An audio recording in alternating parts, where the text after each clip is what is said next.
എല്ലാവർക്കും നമസ്കാരം. പുതിയ വീഡിയോയിലേക്ക് സ്വാഗതം. നമ്മുടെ രാജ്യം ഭാരതം ഇന്ന് 76ാമത് റിപ്പബ്ലിക് ഡേ ആഘോഷിക്കുകയാണ്. എല്ലാവർക്കും എൻ്റെ ഹൃദയം നിറഞ്ഞ റിപ്പബ്ലിക് ഡേയുടെ സ്നേഹമൊക്കെ അറിയിക്കുകയാണ്.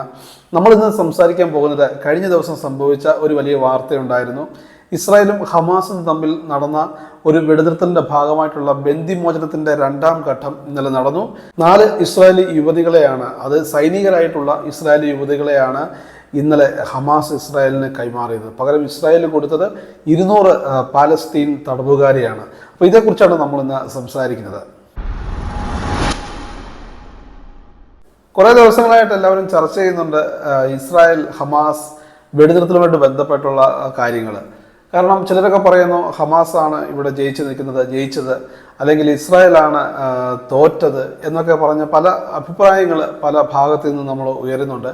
ബന്ദികളെ സുരക്ഷിതമായി തിരിച്ച് ഏൽപ്പിക്കുന്നത് കൊണ്ട് ഹമാസ് ഹീറോയാണ് എന്നൊക്കെ പറഞ്ഞിട്ട് ഒരുപാട് കമൻറ്റുകളൊക്കെ നമ്മൾ സോഷ്യൽ മീഡിയയിലൊക്കെ കാണുന്നുണ്ട്. എന്തായാലും അതിലേക്ക് വരാം. നമ്മളിപ്പോൾ സംസാരിക്കുന്നത് കഴിഞ്ഞ ദിവസം മോചിപ്പിക്കപ്പെട്ട 4 ഇസ്രായേലി യുവതികൾ. നമുക്കറിയാം 2023 ഒക്ടോബർ 7-ാം തീയതി നടന്ന ആ വലിയ ഒരു മാസീവ് അറ്റാക്ക്, ഇസ്രായേലിനുള്ളിൽ കയറി ഹമാസിൻ്റെ ഭീകരവാദികൾ കാണിച്ചു കൂട്ടിയ ആ ഒരു ഭീകരവാദത്തെ അല്ലെങ്കിൽ ഒരു തീവ്രവാദ ആക്രമണത്തെ തുടർന്നാണ് ഈ 250ഓളം ആളുകളെ തട്ടിക്കൊണ്ട് ഗാസയിലേക്ക് അവർ പോകുന്നത്. അത് കുറച്ച് ആളുകളെ മോചിപ്പിച്ചു, കുറേ പേര് മരിച്ചു. ഇനിയും 90ഓളം പേര് ഗാസയുടെ ഹമാസിന്റെ കേന്ദ്രങ്ങളിൽ, രഹസ്യ കേന്ദ്രങ്ങളിൽ ഇപ്പോഴും ഒളിവിൽ അല്ലെങ്കിൽ തടവിൽ കഴിയുകയാണ്. അപ്പോൾ അവരെ മോചിപ്പിക്കാനുള്ള ശ്രമങ്ങളാണ് ഇപ്പോൾ നടന്നുകൊണ്ടിരിക്കുന്നത്. ഇപ്പോഴത്തെ ബന്ദി മോചനത്തിന്റെ ഭാഗമായിട്ട് കഴിഞ്ഞ ആഴ്ചയിൽ 3 പേരും, ഈ ആഴ്ച ഇന്നലെ 4 പേരും മോചിപ്പിക്കപ്പെട്ടു. ഇനിയും 90 പേരോളം ഇപ്പോഴും ഗാസയിൽ ഹമാസിന്റെ കസ്റ്റഡിയിലുണ്ട്. ഇനി അടുത്ത ആഴ്ചയിലും ബന്ദിമോചനമുണ്ട് എന്നാണ് നമുക്ക് അറിയാനായിട്ട് സാധിക്കുന്നത്. അപ്പോൾ ഈ പെൺകുട്ടികളെ ഒക്ടോബർ 7-നാണ് ഇസ്രായേലിൽ നിന്ന് ഹമാസ് കടത്തിക്കൊണ്ട് പോയത്. ആ വീഡിയോസൊക്കെ നമ്മളെല്ലാവരും സോഷ്യൽ മീഡിയയിലൊക്കെ കണ്ടതാണ്. ഹമാസ് ഭീകരവാദികൾ വലിച്ചഴിച്ച് താർ ജീപ്പിലേക്കൊക്കെ കയറ്റുന്ന ഒരു രംഗമൊക്കെ. 4 വനിതാ സൈനികരായിട്ടുള്ള പെൺകുട്ടികളാണ് മോചിപ്പിച്ചത് നമ്മൾ പറഞ്ഞു. അവരുടെ പേര് ഇങ്ങനെയാണ്: കരീന അരിയേവ്, ഡാനിയേല ഗിൽബോവ, നാമ ലെവി, ലിറി അൽബാഗ്. ഈ 4 പേരെയാണ് ഇന്ന് മോചിപ്പിച്ചത്. ഇപ്പം ഇവരെ ഗാസയിലേക്ക് കടത്തിക്കൊണ്ടു പോകുന്ന വിഷ്വൽസൊക്കെ നമ്മൾ സാമൂഹ്യ മാധ്യമങ്ങളിലൂടെ കണ്ടതാണ്. 15 മാസത്തിന് ശേഷം അവർ മോചിപ്പിക്കപ്പെട്ടിരിക്കുന്നു. എന്തായാലും വലിയ സന്തോഷം. ഗാസ സിറ്റിക്കുള്ളിൽ തന്നെയുള്ള പാലസ്തീൻ സ്ക്വയറിലാണ് ഇന്നലെ ഉച്ചയ്ക്ക് ഈ ഒരു പരിപാടി നടന്നത്. അതായത് ഒരുപാട് ഹമാസ് തീവ്രവാദികൾ, നമുക്ക് അവിടെ ഒരു ചോദ്യമുണ്ട്. ഇസ്രായേൽ ഒരുപാട് ഹമാസ് തീവ്രവാദികളെ വധിച്ചു എന്ന് പറയുമ്പോഴും ഈ ബന്ദിമോചനവുമായി ബന്ധപ്പെട്ട് എവിടെ നിന്നൊക്കെയോ പ്രത്യക്ഷപ്പെടുന്ന ഈ ഹമാസ് തീവ്രവാദികൾ അല്ലെങ്കിൽ തന്നെ പാലസ്തീൻ ഇസ്ലാമിക് ജിഹാദ് എന്നൊക്കെ പറയുന്ന ഭീകര പ്രസ്ഥാനങ്ങളിൽ പ്രവർത്തിക്കുന്ന ആ ഭീകരവാദികളൊക്കെ എവിടെ നിന്ന് വരുന്നു എന്നുള്ളത് വലിയൊരു ചോദ്യചിഹ്നമാണ്.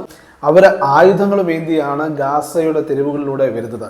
അപ്പോൾ ഗാസയിലെ തെരുവുകളിൽ കഴിഞ്ഞ ദിവസം, അതായത് ഈ പാലസ്തീൻ സ്ക്വയർ എന്ന് പറയുന്ന സ്ഥലത്ത് തടിച്ചുകൂടിയത് 100 കണക്കിന് ആളുകളാണ്, 100 കണക്കിന് ഭീകരവാദികളാണ്. അപ്പോൾ അവിടെ വന്ന് ഒരു സെറിമണി പോലെ, അതായത് ഈ ബന്ദികളെ കൊണ്ട് ഹമാസ് വരുന്നതും റെഡ് ക്രോസ് സൈൻ ചെയ്ത് അവരെ കൈമാറുന്നതും അതിനുശേഷം റെഡ് ക്രോസിൻ്റെ വണ്ടിയിലേക്ക് കയറ്റി അവരെ ഇസ്രായേലിനെ കൈമാറാൻ കൊണ്ടുപോകുന്ന കാഴ്ചകളൊക്കെയാണ് നമ്മൾ കണ്ടത്.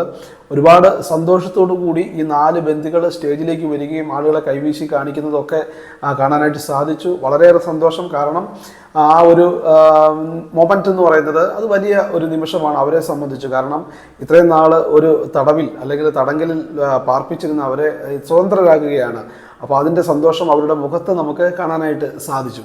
എത്രയൊക്കെ പറഞ്ഞാലും ഈ യുദ്ധത്തിൽ ഹമാസ് കൊന്ന ആളുകൾ അല്ലെങ്കിൽ ഇസ്രായേൽ ആക്രമണങ്ങളിൽ കൊല്ലപ്പെട്ട ആളുകളുടെ കണ്ണീരും രക്തവും ഒന്നിനും പകരമാകില്ല എന്ന് നമ്മൾ മനസ്സിലാക്കേണ്ട സാഹചര്യമാണ്. ഇവിടെ ആര് ജയിച്ചു ആര് പരാജയപ്പെട്ടു എന്നുള്ളതല്ല.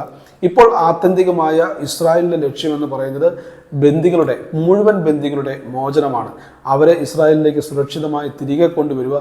അത് കഴിഞ്ഞിട്ടുള്ള കാര്യങ്ങൾ എന്താണെന്ന് നമുക്കിപ്പോൾ പറയാൻ സാധിക്കുകയില്ല. അപ്പോൾ ഇവർ 4 പേരെയും ഇന്നലെ മോചിപ്പിച്ചു. അതിനുശേഷം ഇസ്രായേൽ ബോർഡറിലേക്ക് റെഡ് ക്രോസ് കൊണ്ടുവന്നു. അതിനുശേഷം ഇസ്രായേൽ സൈന്യം അവരെ ഇസ്രായേൽ പട്ടണമായ ടെല്ലവീവിലേക്ക് കൊണ്ടുവന്നു. മെഡിക്കൽ പരിശോധനകൾക്കായി കൊണ്ടുപോയി കുടുംബങ്ങളുമായിട്ട്, വീട്ടുകാരായിട്ട് കൂടി ചേർന്നു. ഒത്തിരി വികാര നിർഭരമായ നിമിഷങ്ങളിലൂടെ അവർ കടന്നുപോയി. അതിനുശേഷം നമ്മൾ ശ്രദ്ധിച്ചത് ഇസ്രായേലിലെ തടവറകളിൽ, ഇസ്രായേലിലെ ജയിലുകളിൽ കഴിഞ്ഞിരുന്ന പാലസ്തീൻ തടവുകാരെ ഇസ്രായേൽ മോചിപ്പിച്ചു. 200 പാലസ്തീൻ തടവുകാരെയാണ് ഇന്നലെ ഇസ്രായേൽ മോചിപ്പിച്ചത്. നമുക്കറിയാം കഴിഞ്ഞ ആഴ്ചയിൽ 3 പേരെ മോചിപ്പിച്ചപ്പോൾ അവർ പുറത്തുവിട്ടത് 90 പേരെയായിരുന്നു. ഇന്നലെ ഒരു വനിതാ സൈനികയ്ക്ക് വേണ്ടി അല്ലെ ഒരു യുവതിക്ക് 50 പാലസ്തീൻ തടവുകാർ എന്ന കണക്കിലാണ് എഗ്രിമെന്റ് എഴുതിയിരുന്നത്. അതനുസരിച്ച് 200 പേരെയാണ് ഇന്നലെ മോചിപ്പിച്ചത്. ആലോചിച്ച് നോക്കണം, 120ഓളം കൊടും ക്രിമിനൽസ്, അതായത് ജീവപര്യന്തം തടവിന് ശിക്ഷിക്കപ്പെട്ട 120ഓളം വരുന്ന പാലസ്തീൻ തടവുകാർ ഇന്നലെ മോചിപ്പിക്കപ്പെട്ടു. 80 പേര് ഉയർന്ന ശിക്ഷ മേടിച്ച് കഴിയുന്ന ആളുകൾ, അതിന് ജീവപര്യന്തത്തിന് താഴെ ശിക്ഷ മേടിച്ച് കഴിയുന്ന 80 പേരും 120 പേര് ജീവപര്യന്തം ശിക്ഷയ്ക്കും വിധിക്കപ്പെട്ട് കഴിഞ്ഞിരുന്ന ആളുകളെയാണ് മോചിപ്പിച്ചത്. അത് ഒരു കാര്യം ആലോചിച്ചോണം, ഒരു 50 പാലസ്തീൻകാർക്ക് മോചിപ്പിക്കണമെങ്കിൽ ഒരു ഇസ്രായേലി പെൺകുട്ടി. അപ്പോൾ ഏത് ജീവനാണ് വില കൂടുതൽ എന്ന് നമ്മളൊന്ന് ചിന്തിച്ച് നോക്കണം. ഒരു ആളെ മോചിപ്പിക്കാനായിട്ട് 50 പേരെ വിട്ടുകൊടുത്തു ഇസ്രായേൽ. ഒന്ന് ആലോചിച്ച് നോക്കണം. ക്രിമിനൽസിനെ, കൊടും ക്രിമിനൽസിനെയാണ് വിട്ടുകൊടുത്തത്. ഇസ്രായേലിൽ നടത്തിയ വലിയൊരു ഭീകരാക്രമണത്തിൽ സൂത്രധാരൻ ഉൾപ്പെടെയുള്ള ആളുകൾ ഇന്നലെ ജയിൽ മോചിതരായി പുറത്തു വന്നു. അവരെയൊക്കെ വെസ്റ്റ് ബാങ്കിൽ ആ സ്ഥലത്ത് ഭയങ്കര സ്വീകരണമായിരുന്നു. ഒരുപാട് നൂറുകണക്കിന് ആളുകൾ അവിടെ തടിച്ചുകൂടി. ഒന്ന് ആലോചിച്ച് നോക്കണം, ഈസ്റ്റേൺ ജെറുസലേമിൽ ഇന്നലെ ഹമാസിന്റെ കേന്ദ്രമായി മാറി.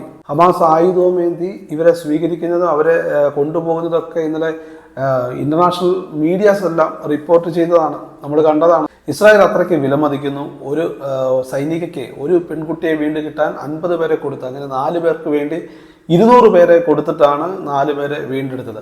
ഇസ്രായേൽ അവരുടെ പൗരന്മാർക്ക് അത്രത്തോളം വില കൊടുക്കുന്നുണ്ട് എന്നുള്ളതാണ് ഇതിൽ നിന്ന് നമുക്ക് മനസ്സിലാക്കാനായിട്ട് സാധിക്കുന്നത്.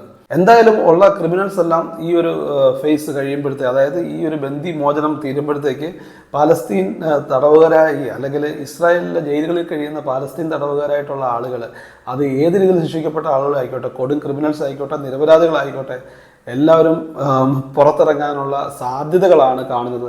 അതിനുവേണ്ടിയാണല്ലോ ആളുകളെ ഇവിടുന്ന് തട്ടിക്കൊണ്ടുപോയത്. ബാർഗെയിൻ ചെയ്ത് ഇവിടെ താമസിക്കുന്ന കൊടും ക്രിമിനൽസിനെ പുറത്തു കൊണ്ടുവരാൻ വേണ്ടിയാണ് ഹമാസ് ഒരു കണക്ക് പറഞ്ഞാൽ ഇങ്ങനെ ആളുകളെ തട്ടിക്കൊണ്ടുപോയിട്ട് അവരുടെ കേന്ദ്രങ്ങളിൽ താമസിപ്പിച്ചത്.